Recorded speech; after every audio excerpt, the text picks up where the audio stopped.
Hello friends, মৌস কিচেনে সকল বন্ধুদের স্বাগত জানিয়ে আজকের রেসিপি শুরু করলাম। আজকে আমি তৈরি করে দেখাবো চিংড়ি ভাপার রেসিপি। এই রেসিপিটি করার জন্য আমি যে সমস্ত উপকরণ নিয়েছি সেগুলি হলো চিংড়ি মাছ 250 গ্রাম মাঝারি মাপের, নারকেল কোড়া 4 টেবিল চামচ, সাদা সর্ষে 2 চামচ, পোস্ত 3 টেবিল চামচ, কাঁচা লঙ্কা ঝাল অনুযায়ী, পরিমাণ মতো সর্ষের তেল, সামান্য হলুদ ও স্বাদ মতো লবণ।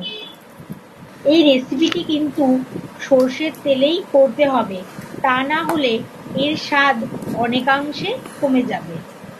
এবার আসছি রান্নার পদ্ধতিতে। প্রথমে চিংড়ি মাছগুলি বেছে নিয়ে ভালো করে পরিষ্কার করে ধুয়ে নেব। অপরদিকে মিক্সিতে সাদা সর্ষে, পোস্ত, কাঁচা লঙ্কা, নারকেল কোড়া দিয়ে একটা মিহি পেস্ট বানিয়ে নেব।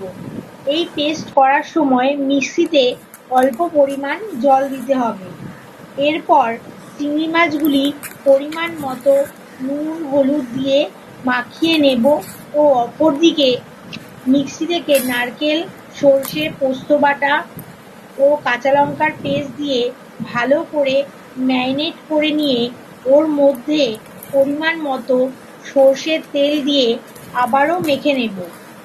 মেখে রাখা চিংড়ি মাছগুলি টিফিন বক্সে দিয়ে একটু সর্ষের তেল দিয়ে সামান্য জল দিয়ে আবারও তাতে নারকেল কোড়ার পেস্ট দিয়ে সামান্য সর্ষের তেল দিয়ে টিফিন বক্সের ঢাকনা বন্ধ করে দেব।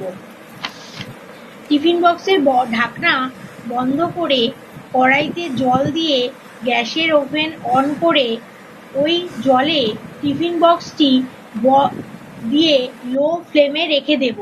এই জল দেওয়ার সময় কোনোভাবেই যেন টিফিন বক্সের ভেতর জল না যায়, সেভাবেই জল দিতে হবে। এইভাবেই তৈরি করে নিলাম আজকের রেসিপি, নারকেল পোস্ত সর্ষে কাঁচা লঙ্কা বাটা দিয়ে চিংড়ি ভাপার রেসিপি।